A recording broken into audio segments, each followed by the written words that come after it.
Une visite qui s'inscrit dans le cadre de l'évaluation et le suivi de l'exécution du programme de préparation au combat au titre de l'année 2016-2017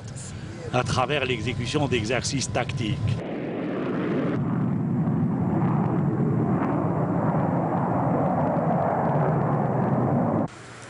Après la cérémonie d'accueil, le général de corps d'armée en compagnie du général-major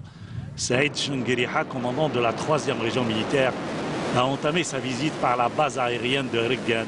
où il a suivi un exposé relatif à cette structure, présenté par le commandant de la base.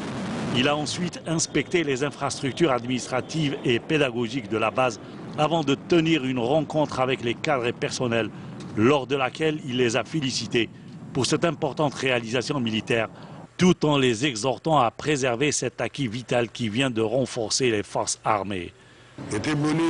Il m'est très agréable d'être ici avec vous aujourd'hui au sein de cette importante réalisation militaire qui vient d'être reconvertie conformément au décret présidentiel émanant de son Excellence, Monsieur le Président de la République, chef suprême des forces armées, ministre de la Défense nationale, d'une base de déploiement en une base aérienne. Cette base aérienne de Reggane qui représente un accomplissement capital qui vient renforcer nos forces aériennes.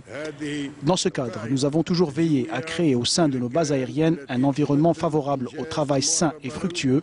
afin de leur permettre de s'acquitter des missions qui leur incombent avec la qualité et la compétence requises.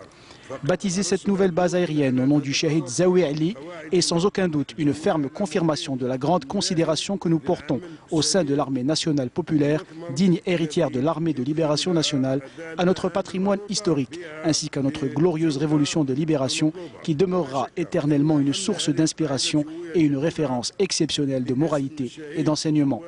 Le général de corps d'armée s'est rendu par la suite au secteur opérationnel sud de Tindouf, où il s'est réuni avec les cadres et les personnels des unités du secteur et les représentants des différents corps de sécurité et a prononcé une allocution d'orientation suivie par l'ensemble des personnels de la 3e région militaire et à travers laquelle il a mis l'accent sur l'importance de l'optimisation permanente de la formation et de la préparation au combat. Je vous affirme, en tant que responsable, vous êtes nos enfants et nous vous respectons. Nous mettrons à votre disposition tous les moyens et dans de meilleures conditions. Mais en contrepartie, je vous demande une seule chose, c'est d'avoir l'Algérie dans vos têtes, seulement l'Algérie. Vous devez porter l'Algérie dans vos cœurs, vos consciences et dans votre sang, pas seulement dans la parole, mais par les faits.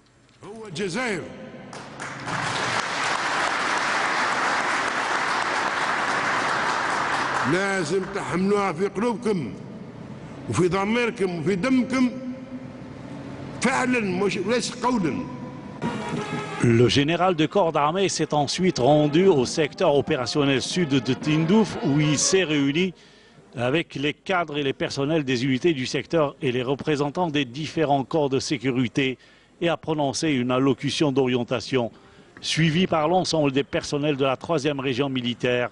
via visioconférence et à travers laquelle il a mis l'accent sur l'importance de l'optimisation permanente de la formation et de la préparation au combat. L'une des exigences les plus importantes de la conscience de l'élément militaire, de l'ampleur, de la responsabilité qui lui incombe est sa parfaite compréhension de la nature et de l'immensité des défis qui entourent sa patrie et sa conviction de l'impératif de leur faire face et de les relever à tout moment, a affirmé Gaïd Salah.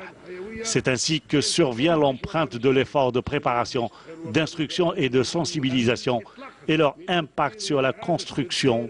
de la personnalité de l'élément militaire en adéquation avec les exigences de la vie professionnelle militaire,